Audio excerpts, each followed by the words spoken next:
यांनी यावेळी दिली। राज्यातील शेतकऱ्यांच्या विविध योजनांचे निधी आणि अनुदान प्रलंबित असल्याबाबतचा प्रश्न रणजितसिंह मोहिते पाटील, संजय खोडके यांनी आज विधान परिषदेत सभागृहात मांडला।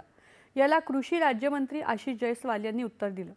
सद्यस्थितीत विविध योजनांअंतर्गत प्रथम अर्ज करणाऱ्यास प्रथम प्राधान्य या तत्वावर 46,58,320 लाभार्थ्यांची निवड करण्यात आली असून अर्ज केलेले सर्व शेतकरी योजनांअंतर्गत निवड झाल्यानंतर लाभार्थ्यांच्या कागदपत्रांची पडताळणी तसंच लाभार्थ्यांची खात्री करूनच योजनांच्या निकषांनुसार पात्र व्यक्तींना लाभ देण्याबाबतची कार्यवाही सुरू आहे, असं जयस्वाल यांनी सांगितलं। भाऊसाहेब फुंडकर फळबाग लागवड योजनेकरता हिवाळी अधिवेशनात ₹127 कोटी निधींची पुरवणी मागणी सादर करण्यात आली। तसंच केंद्र पुरस्कृत योजनांअंतर्गत दुसऱ्या हप्त्याच्या निधी मागणीचा प्रस्ताव कृषी आयुक्तालयामार्फत केंद्र शासनात पाठवण्यात आलाय, असंही ते म्हणाले।